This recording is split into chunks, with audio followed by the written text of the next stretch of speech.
Hi team, today's mini lesson is going to be about Singapore. We're going to look at its site, situation, form and function. First of all, we'll look at the site, and that means the piece of land that Singapore is located on.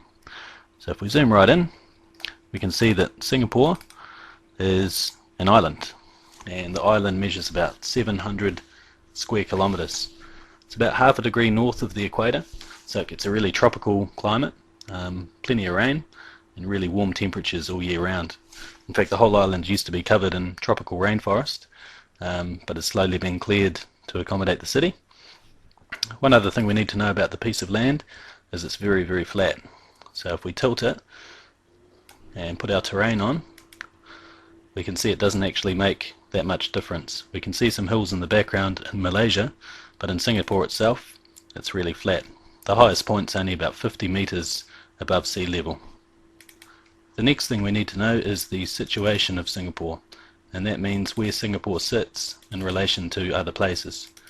So zooming out a little bit, we can see that Singapore is very close to another bit of land, and across a large bit of water it's close to another island. So the first place we're going to look at is Malaysia, which is just north of Singapore. They're separated by the Johor Strait, and the Johor Strait is about 1.5 kilometers across. The other bit of water I mentioned was this bit here. These are called the Straits of Malacca, and they separate Singapore from Indonesia. It's a really important bit of water because that's the place where all the large boats have to travel through to go along the coast of Asia. So it gives Singapore a really strategic location. All the water transport tends to go through the Straits of Malacca and up the other side through to countries like Japan and Korea and China. It's very close to one of Malaysia's cities, Johor Bahru, which is a large city in its own right, and they're linked together by a causeway.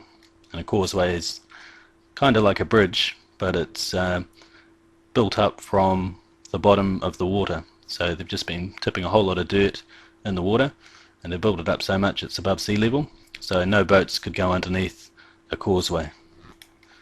The third thing we need to look at is the form of Singapore City, and the form means how the city has spread out. And in Singapore it's pretty unusual because virtually the whole of the island has been covered in urban area. There's a little bit of agricultural land over here that they've kind of preserved. One of the main agricultural outputs from Singapore is orchids, which are a really intensive land use. In the centre of the island you can see there's a large area of forest, and this is their biggest public reserve. So they've deliberately left this aside, and the lakes in the middle serve as recreation areas, but also as a water supply for the people in Singapore.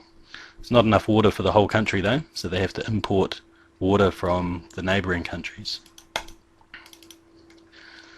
One other thing that Singapore's done is it's got a large central business district where all its tall buildings are concentrated, and we can see that when we give it a bit of a tilt.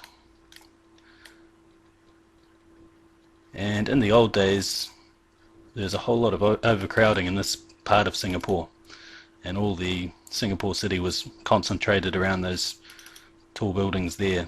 But over time they've set up what they call new towns, which are like planned suburbs, and dotted them over the island, and they've grown themselves and merged together. So basically the whole island is covered. It's about 700 square kilometres. The final thing we're going to look at is the functions that Singapore serves. It's a city of global importance, so it's well known throughout the world for a few different things. One of the main functions of Singapore is as a transport destination, and because of its strategic location that we were talking about before, it's a really important seaport, and it receives the most traffic and the most cargo in the world.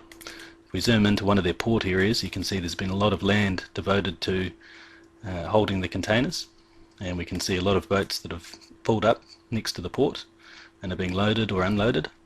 If we compare this to the port of Tauranga, one of New Zealand's biggest ports, they only have about half a dozen of these really large cranes, but in Singapore they've got dozens and dozens, and there's ports all the way along the edge, the southern edge of the island. So that's a really important function.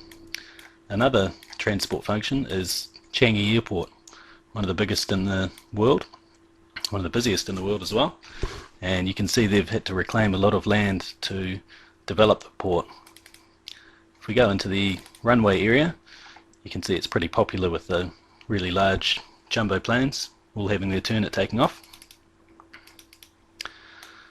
The second function that Singapore serves is an industrial one. Singapore is a place where a lot of high value products are made. They're a little bit wealthier than some of the neighbours in the region, so they concentrate on things like microwaves, stereos, electrical goods, and they make these in their industrial areas. One of the most famous is the Jurong industrial area. They also process a lot of chemicals, and they do a lot of oil refining as well, where all the large oil tankers are pulling up and filling up with oil. So a lot of the land use in Singapore is devoted to industrial activity. A third function is a commercial function. So we looked at these buildings before, and Singapore has become a centre for investment and banking, those high-end services. One of the reasons for this is its relatively stable economy and government compared to some other countries in the region.